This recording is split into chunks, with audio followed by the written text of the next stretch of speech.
नमस्ते, मैं हूँ राहुल और आप देख रहे हैं मेरा रुख। दोस्तों, आज हमारे साथ एक बार फिर से हम सबके बड़े ही चहेते अभिषेक जी हैं। और अभिषेक जी, आज आपने होली के त्योहार में से हमारे लिए समय निकाला, इसके लिए आपका बहुत-बहुत धन्यवाद। और आपको, आपके परिवार को और आपके सारे देखने वालों को, चाहने वालों को होली की बहुत-बहुत शुभकामनाएँ। धन्यवाद राहुल जी, आपने मुझे फिर से न्योता दिया, इसके लिए बहुत बहुत धन्यवाद आपका। और आपको, आपके सभी परिवार वालों को, मित्रों को भी मेरी तरफ से, और सभी दर्शकों को होली की, छोटी होली की, हम लोग छोटी होली की होली कहते हैं, जी, जी। होलिका दहन, उसकी आपको बहुत बहुत शुभकामनाएं। ईश्वर करे कि आप सबकी होली मंगलमय हो, रंगों से भरपूर हो, खुशियों से भरपूर हो, और आप खूब इंजॉय करें। Thank you so much. Thank you, thank you. Sir, आज कुछ 2-3 बड़े इम्पोर्टेंट टॉपिक्स हैं जिसके ऊपर आपसे बात करेंगे, चर्चा करेंगे। पहले हम शुरुआत करते हैं जो जिस टॉपिक ने अभी पूरी भारतीय राजनीति को अभी हिला के रखा हुआ है। वो आप समझ ही गए होंगे, मैं बात कर रहा हूँ अरविंद केजरीवाल की। और उनसे रिलेटेड जो एक परसेप्शन था सब लोगों के बीच में कि ये बड़ी एक करंट राजनीतिक सरफेस को चेंज करने के लिए आए हैं, एक बड़ी अलग थॉट प्रोसेस के साथ में आए हैं। और एक एक आम आदमी जो अपनी रोजमर्रा की जिंदगी में एक ऑफिस जाता है, घर आता है, वो आदमी राजनीति में आके एक स्टेट का चीफ मिनिस्टर बन सकता है। उसने वहां तक का सफर तय किया। और फिर बाद में जब वही पर्सन जो जिस सेगमेंट को चेंज करने के लिए आया था, जिस क्षेत्र को बदलने के लिए आया था, वो उस क्षेत्र में ही इतना घुल-मिल जाता है। और फिर जिन चीज़ों को लेके वो दूसरों को बोला करता था कि ये लोग करप्ट हैं, ये लोग चोर हैं, उन्हीं के साथ में खड़ा नज़र आता है। और आज उसी के ऊपर एक बड़े संगीन आरोप लगे हैं और उन आरोपों की वजह से वो आज अपने साथियों के साथ जेल में है। तो इस पूरे घटनाक्रम को आप कैसे देखते हैं और इसमें ग्राउंड लेवल पे कितनी सच्चाई दिखती है या फिर ये यहाँ से किस तरफ और आगे जाता हुआ दिखता है? देखिए, अरविंद केजरीवाल जी के बारे में मैं पहले ही बता दूं आपको, जब उन्होंने इंडिया अगेंस्ट करप्शन की मूवमेंट शुरू की थी अन्ना हजारे जी के साथ, तो जी। मैं शुरू से, मेरा बेंट ऑफ राष्ट्रवाद की ओर ही मेरा बेंट ऑफ माइंड रहा है। तो मैं हमेशा से राष्ट्रवादी जो सोचे होती हैं उनसे प्रभावित रहा हूं, तो इसलिए उस वजह से मेरी झुकाव मोदी जी की तरफ, बीजेपी की तरफ और आरएसएस की तरफ जो थी। हालांकि मैं आरएसएस में कभी फॉर्मली नहीं रहा, मगर मैं जो उनकी बातें हैं, जो लोग, जो उनके रिप्रेजेंटेटिव आके टीवी पे कहते हैं, उससे मैं प्रभावित था, या वही मेरी माइंडसेट जी। था। तो नेचुरल एक बेंट ऑफ माइंड मेरा था इन लोग की तरफ। लेकिन अरविंद केजरीवाल जी ने जब आईएसी शुरू करी, इंडिया अगेंस्ट करप्शन, तो मुझे याद है उस समय दिल्ली के जो डॉक्टर हर्षवर्धन साहब थे, उनको चीफ मिनिस्टर कैंडिडेट बाद में डिक्लेयर किया गया, और ये सब डिक्लेयर किया गया। तो मैं, despite being a hardcore BJP गाई, मैंने मना किया लोगों को कि आप बीजेपी को वोट ना दे। मतलब मैं अपने तरीके से छोटे मोटे तरह पे जो फेसबुक का पोस्ट लिख देना, ये वो कर देना। तो मैं अरविंद केजरीवाल जी का भरपूर समर्थक था, जी। और इतना बड़ा समर्थक था कि जब वो पहली बार शपथ ले रहे थे, तो मैंने अपनी क्लास को बीच में छोड़ के वो शपथ समारोह देखा, क्योंकि मैं बड़ा ही प्रभावित था वो कि Arvind Kejriwal is the right man. क्योंकि हमारी जो जो हमारा डिवोशन कह लीजिए, हमारी जो लॉयल्टी है, वो तो देश के प्रति है, राष्ट्र के प्रति है। जो राष्ट्र की बात करेगा वो हम, मुझे तो वो प्रभावित करता है। बराबर। लेकिन फिर धीरे धीरे धीरे, मैं उस समय बहुत बच्चा था, एक यंग स्कॉलर जिसे कह लीजिए, एक स्कॉलर का स्टूडेंट, 30-32 साल की उम्र में प्रोफेसर बना हुआ है, असिस्टेंट प्रोफेसर। तो धीरे चीजों को समझते समझते समय लगता है उसको। तो मैं बहुत प्रभावित था इनसे। अपनी सैलरी का डोनेशन दिया था मैंने इनको, आधा सैलरी भेजी थी। खैर एनीवेज, फिर उनके बाद धीरे धीरे धीरे मेरा जो मोह भंग हुआ, उन्होंने जो कुछ भी किया, उसके बाद से मैं समझ में आ गया था कि Kejriwal is nothing but I would not mend my words, would not mince my words. I mean, he is an imposter. ठीक है ना, वो एक बहरूपीय आदमी थे। बेसिकली he wanted power, और उन्होंने ये सब यूज किया अपने उसके लिए। इतना बड़ा जो समझ लीजिए एक शो डाउन, वो तो सिर्फ हिंदी सिनेमा के किसी बड़े हाई क्लास के थ्रिलर में ही आप एक्सपीरियंस कर सकते थे, जो कि हमको इन्होंने एक्सपीरियंस करवाया। खैर एनीवेज, 3 चीजें हैं केजरीवाल जी की। पहली बात कि केजरीवाल जी राजनीति बदलने आए थे। देखिए, राजनीति इंसान करते हैं, इंसानों को नहीं बदला जा सकता। वो बेसिकली कह रहे थे, भगवान ने जो बात आज से हजारों वर्ष पहले गीता में कही गीता का शिक्षा यही है ना भाई कि अपने कष्टों से कैसे रहोगे, लालच मत करो, ईर्ष्या मत करो, मुझ पर भरोसा करो। पॉइंट यही है, हर इंसान कुछ चाहता है। तो मेरा ये अंडरस्टैंडिंग है कि जो भी ये बेवकूफी वाली बातें करते हैं आजकल, वो एक और है राजनीतिक, वो क्या नाम है, प्रशांत जी, वो भी स्वराज देने चले हैं, और ये सबका यही यही हश्र होना है। पॉलिटिक्स को आप इंसानों के द्वारा करेंगे, इंसान के मन में लालच होता है, इंसान एक मूवमेंट शुरू करता है। जैसे आपका चैनल, आप बहुत बड़ा चैनल बना ले, कल को आपने किसी गेस्ट को बुलाया और वो आपके ही व्यूअर्स को लेके उड़ जाए, तो आपको लगेगा यार अरे यार क्या हो गया। तो जब आप इतनी बड़ी एक चैनल बना लें, कल को मान लीजिए आपके 1 मिलियन सब्सक्राइबर हो जाए, तो आप चाहेंगे कि उसका तो जो सही वारिस या तो आपका बच्चा हो या तो आपका परिवार, भले आपने उसको राष्ट्र के चिंता के लिए ही किया था, ठीक है ना। तो कुछ एक इंसानों में कमियां होती है, नेचुरल कमियां होती है, और वो उस कमी के साथ राजनीति में आता है।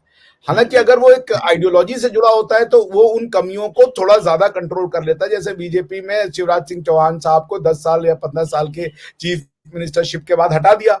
शिवराज सिंह चौहान साहब ने कुछ नहीं कहा, वो हट गए चुपचाप से, कोई बगावत नहीं की, क्योंकि उनको पता है कि हमारी आइडियोलॉजी का पावर जो है वो मुझसे ज्यादा इंपॉर्टेंट है। आइडियोलॉजी की वजह से हम आए थे, आइडियोलॉजी की वजह से हम जा रहे हैं। तो अब ये जो आइडियोलॉजी है कि एक सत्ता ऐसी हो जो जनता की सरकार हो, जनता जो चाहे वो हो, ये नहीं हो सकता। उसका रीजन ये है कि पहली बात तो जनता को खुद कुछ नहीं पता होगी। आप जनता को भी चीफ मिनिस्टर बना देंगे तो जनता भी बाद में अपने ही बारे में सोचना शुरू कर देगी। जनता आपको ये इसलिए देती है कि आप जब जाएं, आपको काम जनता की भले के लिए करना है, आप अपने भले को नहीं कर सकते। अब क्वेश्चन है कि ऐसे लोगों को ढूंढना जो योगी हो, जो ये हमारे यहाँ रामायण में लिखा है और लोगों में लिखा है कि योगी ही एक सही शासक हो सकता है, जिसका समाज से कोई लगाव नहीं हो, तो वो फिर दूसरों के बारे में सोचेगा। मगर यदि आपका खुद का बाल परिवार बच्चा, आप कैसे नहीं सोचेंगे राहुल जी? असंभव है कि आप ना सोचें, क्योंकि आप जब पिता बनते हैं तो आपको उसका एक दर्द महसूस होता है। पिता होने का एक वो होता है कि भाई अपने बेटे की हम जो है जीवन को वो करें। तो वही कहानी थी। Arvind Kejriwal is another brick in the wall. Arrest हो गए, दिल्ली की सड़क पे कोई नहीं उतरा, कोई बड़ी क्रांति नहीं हुई। लोगों ने मतलब ट्विटर पे कुछ 1-2 सेंटेंस लिखे, ना तो कोई पॉलिटिकल पार्टीज ही आ गई, किसी ने कोई सपोर्ट तो मुझे तो नहीं दिखा। एटलीस्ट आई मीन यस्टरडे तो I was busy in a conference, तो मैं देख नहीं पाया, लेकिन मेरी जहां तक जानकारी है, not a single person came out in ordinary person. यहाँ तक कि कांग्रेस के भी कुछ लोग उन्हीं के विरोध में बात कर रहे हैं, जिसमें तो संजय कांग्रेस निरुपम है, संजय दीक्षित है। कांग्रेस उनके फेवर में कैसे बात कर देगी आप? हाँ, कांग्रेस का ही वोट लेकर के तो अरविंद केजरीवाल बने। बीजेपी का वोट प्रतिशत तो स्टेबल है, वो वही पाते हैं 33 से 40 के बीच में। आपकी तो कोई एग्जिस्टेंस नहीं थी। तो अगर बीजेपी का वोट प्रतिशत अभी भी वैसे का वैसा है, सुरक्षित है, तो ये आप कहां से भर गई? इसका मतलब है जो कांग्रेस का और अन्य दलों का था वो आपको ट्रांसफर हो गया। तो यदि कांग्रेस सुसाइड मोड पे जाना चाहती है तो जाए। तो सभी डबल गेम खेल रहे हैं। ट्विटर पे 1-2 सेंटेंस लिखने के अलावा कोई नहीं चाहता। अंदर से तो सभी जाने कि आप बर्बाद हो जाए, क्योंकि आपकी बर्बादी का मतलब है कांग्रेस का रिवाइवल। क्योंकि लोगों के पास क्या ऑप्शन है? जो एंटी बीजेपी वोट होंगे, क्योंकि हमेशा ही रहेंगे एंटी बीजेपी वोट, तो जो एंटी बीजेपी वोट होंगे वो कहां जाए? तो आज की डेट में अरविंद केजरीवाल एक ऑप्शन है, और जब तक अरविंद केजरीवाल एक ऑप्शन है, कांग्रेस का उद्भव संभव ही नहीं है। कांग्रेस जो है वो 6-7% की कोई पार्टी बन जाए, जो हार्ड कोर रहे होंगे वो लोग रहे होंगे, लेकिन कांग्रेस का सारा वोट दिल्ली में तो इनको जाएगा। अब आइए वहां पे आ जाते हैं। जी, आप कुछ बोले थे। और दिल्ली के साथ साथ जहां जहां पर भी आम आदमी पार्टी ने अपना एग्जिस्टेंस खड़ा किया है, वो कांग्रेस को ही रिप्लेस किया है। फिर हम पंजाब देख लें या गुजरात देख लें या गोवा देख लें या हिमाचल देख लें, जहां जहां पर भी उन्होंने अपने फुटप्रिंट डालने की कोशिश करी है, वहां पर उन्होंने कांग्रेस के ही वोट शेयर को अपनी तरफ खींचा है। बिल्कुल। अब मजे की बात है कि दिल्ली में तो अब देखिए, जनता भी नहीं समझती क्या, दिल्ली में अलायंस में लड़ रहे हैं, पंजाब में अकेले अकेले लड़ रहे हैं। पंजाब में अकेले, सही है। तो मतलब आप किसको मूर्ख बना रहे हो? तो दिल्ली में आपका अलायंस है, तो आपने 2 सीटें कांग्रेस को दे दी हैं, आपने, इससे क्या फर्क पड़ जाएगा? कांग्रेस का दिन अंदर से जो कांग्रेसी होगा, जो सच्चा, वो तो यही चाहेगा कि अरविंद केजरीवाल फंस जाए, उनको सजा हो जाए और अब ये वापस ना आए। ठीक है ना? क्योंकि आपका मतलब अरविंद केजरीवाल में इतना डर था कि उन्होंने सेकेंड रंग ऑफ लीडरशिप को खड़ा नहीं किया, उन्होंने चाटुकारों की एक फौज खड़ी कर दी है। Those who speaks only or those who sing eulogies for Mr. Kejriwal, बस उनके आसपास वही लोग हैं। राइट। तो अब वो डिसाइड किया कि वो जेल से सरकार चलाएंगे। This is something new. ये तो दुनिया को राजनीति पढ़ाने जाते, अब यही राजनीति सिखा रहे हैं कि आप जेल से चलो। पहले तो बोले थे कि आपके ऊपर इल्जाम लग जाए तो आप छोड़। द मैन हाँ, has exactly, U turn on everything. हाँ जी, बोले। एग्जैक्टली।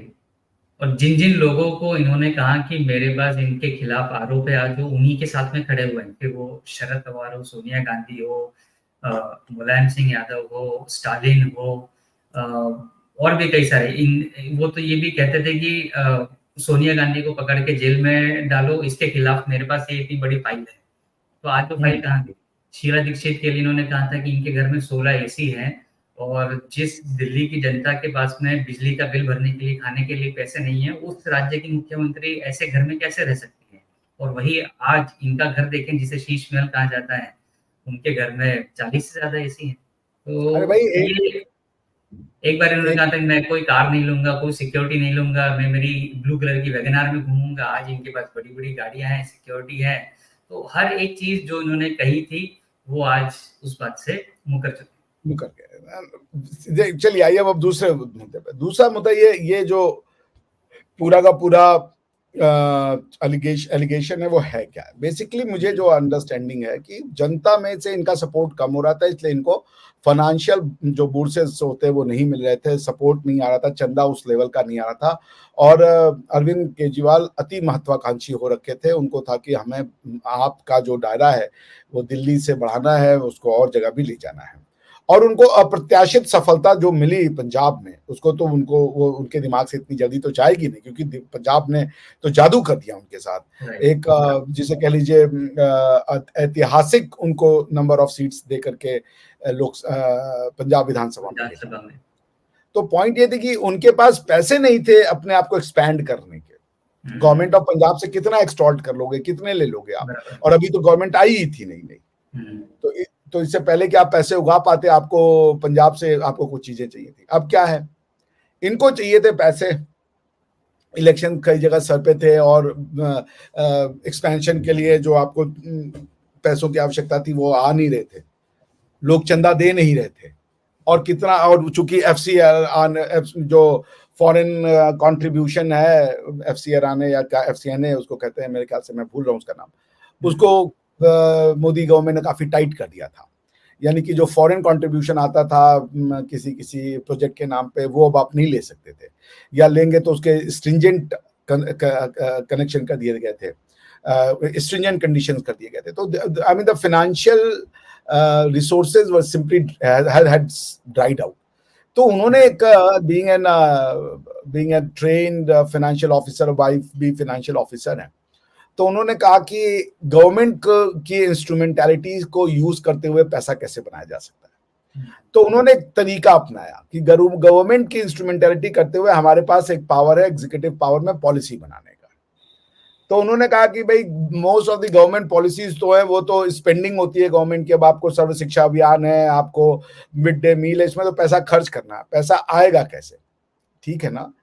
तो उसमें उनके पास जो सबसे था आबकारी, यानी कि जिसको आप कहते हैं लिकर पॉलिसी, अल्कोहल पॉलिसी या लिकर पॉलिसी कह रहे हैं। तो लिकर पॉलिसी में उन्होंने क्या कहा, उन्होंने कहा गवर्नमेंट की पावर का यूज करते हुए एक नई पॉलिसी लाओ, और ये जो लोकल वाले हैं ये तो बीजेपी को भी दे रहे हैं और लोगों को भी दे रहे हैं, इनसे चंदा ज्यादा लिया नहीं जा सकता।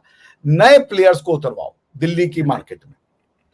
नए प्लेयर्स को उतरवाने के लिए उन्होंने संपर्क साधा, जो एलिगेशन जो मैं समझ रहा हूं, संपर्क साधा साउथ में, के कविता जी ने शायद उनकी मदद करी, और भी कई लोगों ने उनकी मदद करी, और वो लोगों ने एक पूरा का पूरा पॉलिसी ऐसी बनाई। उस पॉलिसी में ये हुआ कि भाई नई पॉलिसी के तहत नई दुकानें खोली जाएंगी, नए लाइसेंस दिए जाएंगे, और सब किए जाएगा। इस तरीके से उन्होंने और कुछ किया होगा, मुझे वो रिपोर्ट देखनी होगी। So this whole thing was done क्योंकि इनको पैसे चाहिए थे इलेक्शंस में लड़ने के लिए, वो आ नहीं रहे थे।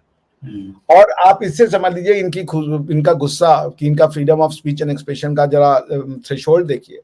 एक बेचारे यूट्यूबर हैं बहुत बड़े, सब लोकतंत्र करके चलाते हैं, वो उनको पकड़ लिया था उन्होंने, खाली उन्होंने उनके बेटे के अगेंस्ट में कोई होती थी, पुलिस भेज दी। हाँ जी, अभी भी वो शायद जेल में ही है। और पंजाब की पुलिस का यूज करते हैं, क्योंकि दिल्ली में तो कुछ पावर है नहीं इनके पास। तो ये पंजाब की पुलिस भेजते हैं अरेस्ट करने के लिए। ये है ये कोऑपरेटिव फेडरलिज्म चल रहा है। तो समझना तो पड़ेगा। पंजाब की पुलिस एक बार कुमार विश्वास के घर पे भी भेजी थी। नहीं, कुमार विश्वास का तो मुझे नहीं पता, लेकिन उन्होंने भेजी थी। दिल्ली के प्रवक्ता हैं वो, क्या नाम है, तेजिंदर पाल सिंह बग्गा, हाँ। उनके घर में से उनको उठवा लिया था। तो बीजेपी ने ये किया, चूंकि उनको दिल्ली से निकल के हरियाणा से और फिर पंजाब जाना था, तो हरियाणा में भी दिल्ली की गवर्नमेंट थी, तो उन्होंने हरियाणा में इंटरसेप्ट करवा लिया। तो दिल्ली, मतलब बड़ा मजेदार केस हुआ था। तो हरियाणा की पुलिस ने दिल्ली पुलिस को किडनैपर बना के केस दायर किया, तुम हमसे बिना बताए हमारे अधिकार क्षेत्र में कैसे आ गए और कैसे उठा लिया। So they literally become kidnapper. So law enforcement agency का बंदा किसी दूसरे स्टेट में अगर इस तरीके का काम करे तो किडनैपिंग का काम कर रहा है, बिना किसी को तुमने संज्ञान में लिए हुए कैसे किसी को उठा लिया तुमने, और बिना उस समय कोई, आई थिंक कोई वारंट भी नहीं था। तो खैर ये सब उन्होंने, ये सब तो वो कर चुके हैं। पॉइंट ये था कि सत्ता की लालसा, चूंकि अरविंद केजरीवाल साहब की एक हताशा तो देखी जा सकती है ना, और वो हताशा ये है कि वो पूर्णकालिक चीफ मिनिस्टर तो ना, संपूर्ण चीफ मिनिस्टर तो नहीं है ना, वो एक आंशिक चीफ मिनिस्टर हैं, जो इंडियन कॉन्स्टिट्यूशन में आर्टिकल 243A से लेकर के और 243Z तक मेरे ख्याल से जो संविधान संशोधन किए गए हैं दिल्ली को स्पेशल स्टेटस देने का, और दिल्ली को स्पेशल स्टेटस देने का क्वेश्चन ये है कि दिल्ली गवर्नमेंट का और यूनियन गवर्नमेंट के बीच में रिश्ता क्या होगा। वो इसलिए भी इंपॉर्टेंट हो जाता है कि उनकी दिल्ली गवर्नमेंट और यूनियन गवर्नमेंट का रिश्ता जो है पार्ट 11 के आर्टिकल 246-45 से नहीं गवर्न हो सकता है। उसका रीजन ये है कि दोनों गवर्नमेंट की सीट दिल्ली ही है। कल को अगर आप इनको पूरा पावर दे दे, प्रधानमंत्री को ही पकड़ लें तो क्या कर लेंगे आप, ठीक है ना। या मान लीजिए अगर दिल्ली की पुलिस जो है वो अरविंद केजरीवाल जी के पास हो और वो लोग जो वहां के होम मिनिस्टर है उनके पास ना हो, तो होम मिनिस्टर के पास क्या पावर है फिर, आप समझ रहे हैं। तो ये दिल्ली में ये एक स्पेशल अरेंजमेंट चाहिए था, इसी के तहत कॉन्स्टिट्यूशन में अमेंडमेंट करके आर्टिकल 243AA ऐसे करके जोड़ा गया पूरा, जो कि एक kind of a federal relationship between Delhi government and the union government को डिफाइन करता है कि ये रिलेशनशिप कैसे गवर्न करेगा, ठीक है ना। तो उसके अंतर्गत अरविंद केजरीवाल जी की पावर समस्या ये है कि 3 पावर सेंटर है। ये आप आर्टिकल 243AA को अगर आप पढ़े उसके ऑनवर्ड्स, एक अरविंद केजरीवाल जो चुनी हुई सरकार है, दूसरा लेफ्टिनेंट गवर्नर जो कि at the behest of home secretary या होम अफेयर्स काम करता है, क्योंकि वो गवर्नमेंट दिल्ली, एज मैंने बताया कि सब पावर सीट, सेंट्रल गवर्नमेंट भी वही बनती है और स्टेट लेजिस्लेचर की गवर्नमेंट भी वो बैठती है। आइडिया तो ये था कि दिल्ली में चूंकि सेंट्रल गवर्नमेंट का काम मोस्टली लोकल गवर्नेंस तो नहीं हो सकता, तो दिल्ली जो कि 2-2.5 करोड़ लोग रहते हैं, इतना बड़ा पॉपुलेशन का देश का स्टेट है या डिस्ट्रिक्ट है या जो भी आप उसको कह लें, तो उसकी लोकल गवर्नेंस तो होनी चाहिए ना। लोगों की जो लोकल समस्याएं हैं, नाली है, रोड है, बिजली है, इन समस्याओं के लिए गवर्नमेंटल स्ट्रक्चर तो चाहिए। और ये काम जो है वो सिर्फ म्यूनिसिपैलिटी नहीं कर सकती, क्योंकि म्यूनिसिपैलिटी का फिर अकाउंटेबिलिटी क्या होगा। म्यूनिसिपल ऑफिसर्स तो गवर्नमेंट ऑफिसर्स हैं, वो तो आते हैं अपनी 30-35 साल की नौकरी के लिए, आप उनके ऊपर जाके चीख पुकार कर लेंगे, क्या होगा, कुछ नहीं होगा, इधर ट्रांसफर उधर ट्रांसफर। लेकिन जो रिसोर्सेज तो वही हैं, ऑफिसर तो 100-200 ही हैं, वही घूम फिर के आपके पास आते रहेंगे। अकाउंटेबिलिटी किसकी पकड़ी जाए। तो फिर ये हुआ कि भाई दिल्ली को भी गवर्नमेंट दे दो। अब ये गवर्नमेंट का उम्मीद ये था कि ये जो लिमिटेड गवर्नेंस का काम है उसी तक महदूद रहेंगे, लेकिन अरविंद केजरीवाल के सपने बहुत पावरफुल थे। वो दिल्ली को पूर्ण राज्य का दर्जा दिलाना चाहते, जो असंभव है, क्योंकि जो भी दर्जा उसको मिलना था वो कॉन्स्टिट्यूशन ने दे दिया है। जितनी गवर्नमेंटल पावर देनी चाहिए थी वो कॉन्स्टिट्यूशन ने दे दिया है। तो अब उसके अंदर 3 पावर सेंटर है, होम मिनिस्टर एक, सेंट्रल यूनियन जो गवर्नमेंट होम मिनिस्टर है, दूसरा लेफ्टिनेंट गवर्नर, और तीसरा जो है ये चीफ मिनिस्टर साहब। तो चीफ मिनिस्टर साहब का अदना सा पावर है, बहुत छोटे पावर है। अब पुलिस पावर जो होते वही नहीं है उनके पास। सबसे बड़ी बात तो वो किसी को अरेस्ट नहीं करा सकते, उनके पास कोई एजेंसी ही नहीं है अरेस्ट कराने की। सही। तो पॉइंट ये है कि वो छटपटाहट में रहते कि मैं चीफ मिनिस्टर तो हूं, बट मैं जिसे कह लिए रबड़ की गुड़िया हूं, कोई पावर नहीं है मेरे पास। तो ये छटपटाहट की एक और राज्य उनके अंदर में आए, और वो संपूर्ण पावर के साथ जितनी भी शक्तियां होती हैं एक चीफ मिनिस्टर की, उसके साथ वो चीफ मिनिस्टर बने, मुख्यमंत्री बने। ये उनकी राजनीतिक महत्वाकांक्षा ने उनको जो है ये पूरा का पूरा जो पॉलिसी था उसको टेलर करने के लिए प्रोवोक किया, और आप देख रहे हैं नतीजा क्या हुआ। राइट। और इसी से रिलेटेड अब चूंकि वो इतने पढ़े लिखे हैं, इतने इतने गवर्नमेंट स्ट्रक्चर में भी काम कर चुके हैं, तो उनको उसके पीछे की बारीकियां शायद पता होंगी, इसलिए उन्होंने बड़े ही महीन तरीके से इसे ऑल्टर करके सारी चीजें करी होंगी। तो खैर ये सारा जांच का विषय है जो शायद ईडी और सीबीआई कंक्लूड करेंगी। आप और हम शायद इस पे कोई भी जजमेंटल स्टेटमेंट पास नहीं कर सकते हैं, पर आई होप लेट्स सी ये चीजें कहीं ना कहीं किसी कंक्लूजन की तरफ पहुंचे, और एक जो एक्चुअल इसके पीछे की फाइंडिंग से जो सच है वो सबके सामने आए। अगर वो गिल्टी हैं तो उन्हें वाकई में सजा मिले, और अगर वो गिल्टी नहीं है, उन्होंने कुछ भी नहीं किया है, तो वो बाइज्जत बरी होंगे कानून से, जो हमारा कानून पूरा डिफाइन करता है। तो अब मैं आगे आपसे एक बड़ा ही सेंसिटिव टॉपिक है, बड़ा ही संवेदनशील जिसे हम कहते हैं वो है, और एक सभ्य समाज में इस तरह की घटना को कहीं भी बर्दाश्त नहीं किया जा सकता। आप तो शायद जान रहे होंगे मैं बदायूं से रिलेटेड आपसे बात करना चाहता हूँ। तो थोड़ा सा अगर इस बारे में आप इंसाइट्स बताएं, शेयर करें, तो लोगों को एक बहुत आसान भाषा में समझने में आसानी होगी। देखिए, बदायूं का जो इंसिडेंट है, जो दर्दनाक घटना घटी है, उस परिवार के साथ मेरी सिंपैथी, मगर चूंकि जब तक पुलिस का कोई एक फाइनल रिपोर्ट ना आ जाए, फाइनल चार्जशीट ना आ जाए, तो मैं उसको किसी भी तरीके के सेंसिटिवाइजेशन पे नहीं ले जाऊंगा, किसी सॉरी सेंसेशनलिज्म की तरफ नहीं ले जाऊंगा। लेकिन एक चीज तो मैं कहना चाहूंगा, ये जोरदार तमाचा है उन लोगों के लिए जिस घटना का कोई डिस्प्यूटेड अभी तक तो नहीं है, जिसको डिस्प्यूट तो उसका भाई सादिक का भाई जावेद भी नहीं कर रहा कि उन दोनों परिवारों में बड़े अच्छे संबंध थे।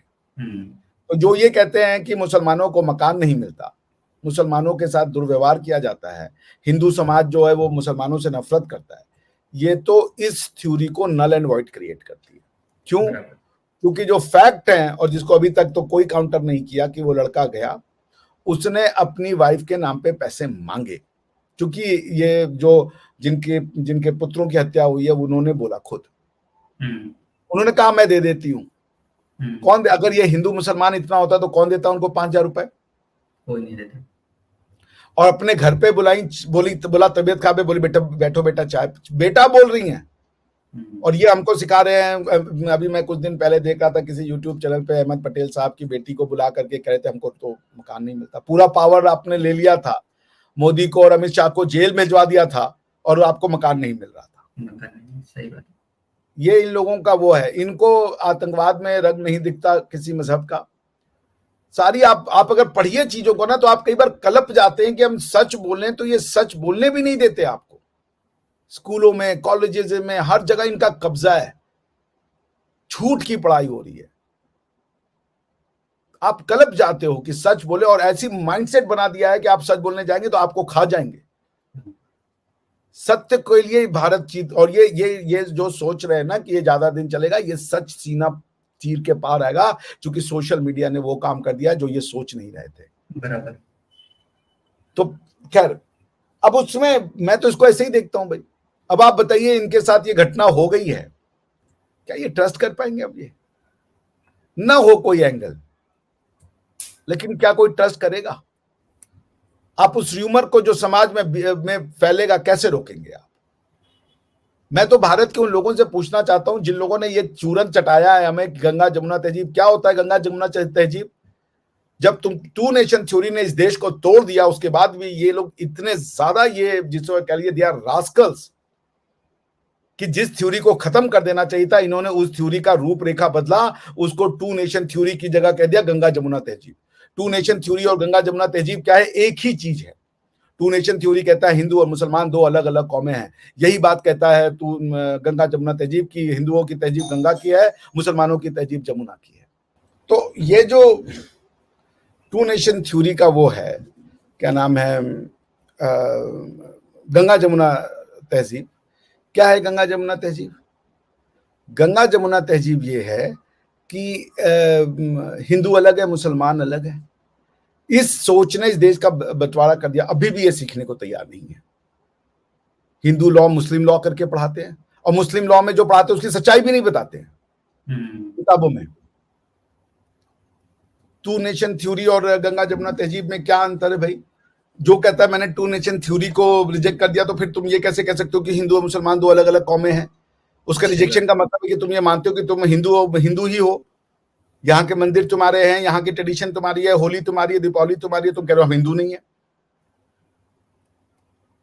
तो कन्वर्जन से क्या कन्वर्ट कर लिया भैया? भगवान कन्वर्ट कर लिए ना तुमने, और क्या कन्वर्ट कर दिए तुम? कल्चर, समाज और ये सब कल्चर कर दोगे कन्वर्ट? ये हो सकता है? असंभव है, ये संभव है कभी? तो ये गंगा जमुना तहजीब का जो चूरन बेच रहे हैं इस देश को तोड़ने के लिए, ये बहुत महंगा पड़ेगा। आप समझ रहे हैं ये? और इस देश के बच्चों के स्कूलों में क्या पढ़ा रहे हैं ये?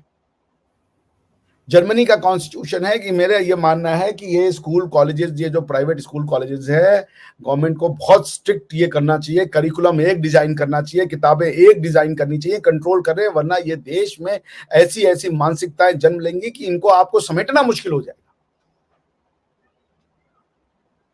तो जब तक ये चीज नहीं चलेगा, तो मैं वही कह रहा हूं कि ये जो बदायूं की घटना है, मैं नहीं चाहता कि समाज में कोई भाईचारा टूटे, मगर भाईचारा जिम्मेदारी एक ही समाज की नहीं है। सही बात है। आपको भी सिखाना पड़ेगा कि आप इसी समाज के हिस्से हो, जो मुसलमान हैं उनको सिखाना पड़ेगा कि समाज तुम्हारा यही है। तुम्हारे भगवान दूसरे हो सकते हैं, भगवान यहाँ पे कई हैं, कईयों के शिव हैं, कईयों के विष्णु हैं, कईयों के मुरुगन हैं, कईयों के बालाजी हैं, सबके अलग अलग हैं। समाज सबका एक है। तो अगर बालाजी, मुरुगन ये सब एक, उसमें से अल्लाह भी है, तुम अपना मानो। समाज कैसे चेंज कर दोगे तुम धर्म के नाम पे, रिलीजन के नाम पे? राइट। और सेकुलरिज्म का ठेका हमेशा हिंदुओं के ऊपर ही फोड़ा जाता है कि देखिए वो सेकुलरिज्म तो नहीं है। हाँ, सेकुलरिज्म उसको तो नहीं कहते। सेकुलरिज्म का मतलब होता है सेपरेशन ऑफ चर्च, बेसिक पे चलते हैं, separation from church from state, यही है ना? तो चर्च का स्टेट, अगर आपका जो सोसाइटी है वो गवर्न अगर चर्च से ना होकर मॉस्क से हो रही है, मुफ्ती मौलाना से हो रही है, तो आपको तो separation from mosque from the state करना पड़ेगा ना, यानी कि separation of Mufti Maulana from the state करना पड़ेगा ना, यानी कि कुरान से आपको राजनीतिक शक्तियां निकाल करके भारत के संविधान में निहित करनी पड़ेगी। भारत का जो मुसलमान है, जब तक वो कहेगा कि कुरान हमारा सबसे बड़ा ग्रंथ है, वो कभी भी सेक्युलरिज्म की बात नहीं कर सकता। हक ही नहीं है जब तक तुम भारत के संविधान में, जब तक तुम ये नहीं कहोगे कि भारत का राष्ट्र संविधान सर्वोपरि है और कुरान उससे छोटी किताब है, not in that sense of ये, मतलब उसके नीचे अगर कुरान और कुरानिक प्रोविजन में और उसमें क्या नाम है इस्लामिक प्रोविजन में, कॉन्स्टिट्यूशनल प्रोविजन में यदि कोई कॉन्फ्लिक्ट हो तो कॉन्स्टिट्यूशनल प्रोविजन जीतेगा। जैसे वेद आप देख लें, वेद है, जैसे कुरान है मुसलमानों के लिए, हिंदुओं के लिए वेद है। वेद में यदि कोई प्रोविजन कॉन्स्टिट्यूशन ऑफ इंडिया से कॉन्फ्लिक्ट में आएगा तो वेद छोटा हो जाएगा, फिर कॉन्स्टिट्यूशन ऑफ इंडिया ही जीतेगा। और कॉन्स्टिट्यूशन ऑफ इंडिया से जीतने का मतलब कि आर्टिकल 245-46 के अंदर में यदि भारत की पार्लियामेंट या भारत के स्टेट लेजिस्लेचर ऐसा लॉ बनाते हैं तो वो लॉ मान्य होंगे। उस लॉ को आप ये नहीं कह सकते कि ये मेरे पंथ का विरोध करते हैं। आपको उतने ही विरोध का पावर दिया गया है जो आर्टिकल 25 में है। उसके अंदर में जो भी आप अपना पावर, किसी लॉ से अगर आपको शिकायत है तो आर्टिकल 25 संविधान के तहत में जाकर के आप एक वो डाल दें कि भैया हमारे रिलीजियस राइट पे फलाना लॉ ने ऐसे कोई रिस्ट्रिक्शन लगाया, और यदि उसको स्टेट पाता है कि नहीं लगाया तो फिर बात खत्म हो गई। सही है, बराबर। बिल्कुल सही सर, आपने जो डिटेल अभी बताई, और ये बहुत ही अनफॉर्चुनेट घटना थी जो एक ट्रस्ट को ब्रीच करने वाली थी, एक बड़े ही आपसी अच्छे संबंधों को खटास पैदा करने वाली थी, और इससे एक बहुत बड़ा अविश्वास जो है वो उन परिवारों में या उस क्षेत्र में या उस समाज में देखने को मिलेगा। अब हम थोड़ा सा नेशनल चीजों से मूव करते हुए थोड़ा सा इंटरनेशनल चीज के ऊपर चलते हैं। अभी रशिया में 2 दिन पहले एक बहुत बड़ा और बहुत भयानक अटैक हुआ। शायद ये पिछले कुछ समयों में या पिछले कुछ सालों में इतनी बड़ी आतंकवादी घटनाएं विश्व में कहीं और नहीं देखी गई, एक्सेप्ट हम लोग अगर इजराइल की घटना को भी एक आतंकवादी घटना की तरह हम लोग ट्रीट करें उस कंपैरिजन में। पर अगर इसी से रिलेटेड हम लोग थोड़ा-सा और पीछे जाएँ तो हमें मुंबई अटैक याद आते हैं, जहाँ पे करीब 150 लोग मारे गए थे। फिर उसके बाद में यूएस का 9/11 अटैक याद आता है, जहाँ पर कई हज़ारों लोग मारे गए थे। और अभी तक की आज सुबह की रिपोर्ट ये है कि लगभग 140 के आसपास लोग उस अटैक में शहीद हुए हैं, जो कि 2 दिन पहले 40-45 लोगों के आसपास की बात हो रही थी। 140 के आसपास लोग वहाँ पर मारे गए हैं। और अगेन इसमें रिलेटेड कहीं न कहीं आईएसआईएस का हाथ सामने निकल के आया है, जो कि एक इस्लामिक संगठन है। और शायद कुछ लोगों को पकड़ा भी गया है और कुछ लोगों को एज़ अ संदिग्ध के तौर पे भी पकड़ा गया है। तो ये कहीं न कहीं ऐसी घटनाएँ रुकते हुए आपको दिखती है या फिर आगे भविष्य में और इस तरह की और घटनाएँ होंगी या फिर इसका कुछ यूक्रेन से भी रिलेशन है या फिर नहीं है? थोड़ा-सा कुछ अगर आप इनसाइट्स शेयर कर पाएँ? देखिए, पहला प्रश्न है कि क्या ऐसी घटनाएँ रुकेंगी? आंसर है कभी नहीं रुकेंगी, इंसानी समाज है। आप पॉइंट ये है कि ये आपको जानना पड़ेगा कि कोई ऐसी घटनाएँ क्यों कर रहा है। ये आपको जानना पड़ेगा। इंडिया में या दुनिया में कभी एक फैक्टर है कि एक डिनायल है, एक तरीके का कि एक पर्टिकुलर रीज़न है जिसकी वजह से लोग ऐसी घटनाएँ कर रहे हैं। जैसे मान लीजिए, ये घटना इस वजह से भी हो सकती थी कि कोई 2 पागल व्यक्ति होते, मेंटली बीमार होते, वो जाके मार देते लोगों को, जला देते। ये घटना इस वजह से भी हो सकती थी कि किसी की कोई पर्सनल ग्रजेस रहे होंगे गवर्नमेंट के अगेंस्ट में, जाके उसने मार दिया, जला दिया। तो आपको पता होना चाहिए कि भाई ये इस कारण से हुआ, ये इस कारण से हुआ, ताकि आप उन कारणों का निष्पादन कर सकें, उन कारणों को आप क्योर कर सकें। ये कारण क्यों है इसका तो पता होना चाहिए। अब जैसे ही ये कारण हो रहा है तो आप कह देंगे religion has no, terrorism has no religion. फिर वहां पे बातें संकुचित हो जाती हैं। बराबर। ठीक है ना। अब आईएसआईएस के लोग हो रहे थे घटना, तो उसमें आपका चल रहा था कि भाई इन्होंने अगर कुरान पढ़ा होता तो ये नहीं कर रहे होते। कई लोग कह रहे भाई वो पढ़ के ही कर रहा है ये। ठीक है ना। तो पॉइंट ये कि अब आप जब तक डिनायल मोड में नहीं रहोगे, आप जब तक एक्सेप्टेंस नहीं करोगे, तो आप कॉजेस को नहीं, कोई नहीं कह रहा है कि भाई रिलीजन का, हर रिलीजन में एक समय के बाद सुधार चाहिए होता है, क्योंकि वो जैसे जैसे समाज में चेंज हो गया है, उस समाज के नए जो सिचुएशन है उसमें नहीं फिट बैठती हैं। तो पॉइंट ये कि आप रिफॉर्म करते हो, रिलीजन को स्पिरिचुअल बना देते हो कॉन्स्टिट्यूशनल गवर्नेंस के थ्रू, अपने लीगल रिक्वायरमेंट की। जैसे कई लोग बोलते हैं अब हम रिलीजन छोड़ दे तो क्या करें, भाई इसलिए कॉन्स्टिट्यूशन व्यवस्था है, कुछ ना करें आप। रिलीजन छोड़ने का मतलब है कि आप अपनी लॉज जो है अपने स्टेट का माने और उसके बाद स्पिरिचुअलिटी करें, आपको जो भी भगवान की वो करना है। तो पॉइंट ये है कि ये जो चीजें रुकेंगी, आंसर है नहीं। कारण कुछ कुछ होते रहेंगे, जैसे कारण एक जिहाद हो सकता है, एक कारण मानसिक कुछ कमियां हो सकती हैं, अपराध होता रहेगा समाज में राहुल जी, इसको हम आप नहीं छोड़ सकते। हाँ, उसको कम किया जा सकता है यदि हम उसके कारणों का सही पता लगा लें, तो उन अपराध की दर में काफी कमी आ जाएगी। इसीलिए इस कारण का पता लगना बहुत जरूरी है। रही बात की क्या ये आईएसआईएस ने किया, देखिए इसमें 2 वर्जन है, अभी रशियंस भी इसको they are taking it with a pinch of salt. तो वो कारण ये है कि इस घटना की 1 साल, 1 वीक या 1.5 वीक पहले ही अमेरिका ने इनको टिप ऑफ किया था कि आपके यहाँ पे ऐसा एक आईएसआईएस का घटना होने वाला है। अमेरिकन के इस टिप ऑफ को रशियंस ने बिलीव नहीं किया, क्योंकि उनको लगा ये फॉल्स फ्लैग हो सकता है, ये डिप्लॉय हो सकता है, एक डिकॉय हो सकता है। तो उन्होंने क्या किया कि they didn't take it seriously और ऐसा हो गया। अब रशियंस की आप अगर मानसिकता में जाइए तो वो इसको समझ नहीं पा रहे हैं कि इसमें यूक्रेनियन का हाथ है या नहीं है। 2 पॉसिबिलिटी हो सकती है, एक तो ये कि यूक्रेनियन का हाथ हो, यूक्रेनियन ने किसी इस्लामिक उसको कहा हो कि भाई तुम ये अटैक करो और हम तुम्हें उसको, because when you are fighting an enemy आप दूसरे लोगों से हाथ मिला लेते हो। एक ये पॉसिबिलिटी है। तो रशिया ये जानना चाह रहा है कि क्या यूक्रेन का हाथ है कि नहीं। आज जो यूक्रेन का स्टेटमेंट आया उसमें यूक्रेन ने कहा हमारा कोई हाथ नहीं है, हमारा कोई हाथ नहीं। तो हाँ, उन्होंने ये स्टेटमेंट दिया है। तो रशिया इसको इन्वेस्टिगेट करेगा। Once the investigation will come, अगर ये 2 ही पॉसिबिलिटी है कि या तो यूक्रेन ने करवाया हो आईएसआईएस के हाथ, द 3 पॉसिबिलिटी, सॉरी 2 बोला मैंने, 3 पॉसिबिलिटी जो मुझे दिखती है। Number 1, Ukraine and ISIS simply collaborated और ये हो गया अमेरिका के उससे, या अमेरिका के बिना पूछे, जो भी हो। Second, Ukraine and ISIS has nothing to do, ये आईएसआईएस ने खुद से किया है। थर्ड, अमेरिका ने ये करवाया है वहाँ के लोकल लोगों की मदद से रशियन गवर्नमेंट के अगेंस्ट में, और नाम उसको वो आईएसआईएस का दे रहे हैं ताकि वो यूक्रेन वॉर पे लोगों का व्यू पॉइंट बदले। ये एक पॉइंट हो सकता है। सो देखिए रशियन इन्वेस्टिगेशन में क्या सामने आता है, we have to wait and watch कि finally they have the instrumentalities, उनके पास एजेंसीज हैं जिससे कि सच का पर्दा फाश होगा। बराबर। बिल्कुल सर, ऐसा ही है और आई एम श्योर इसमें जो भी लोग गिल्टी हों वो पकड़े जाएँ, पनिश हो और इस तरह की घटनाएँ कम हो या नहीं के बराबर हो, तो ये पूरे वर्ल्ड के लिए और एक पूरी पीस के लिए और एक सभ्य समाज के लिए ये अच्छी बात है। शुक्रिया सर आज आपके समय के लिए और आपके पूरे डिटेलिंग के लिए बहुत-बहुत शुक्रिया और उम्मीद करेंगे कि फिर से किसी और टॉपिक के साथ में आपसे बात हो पाए।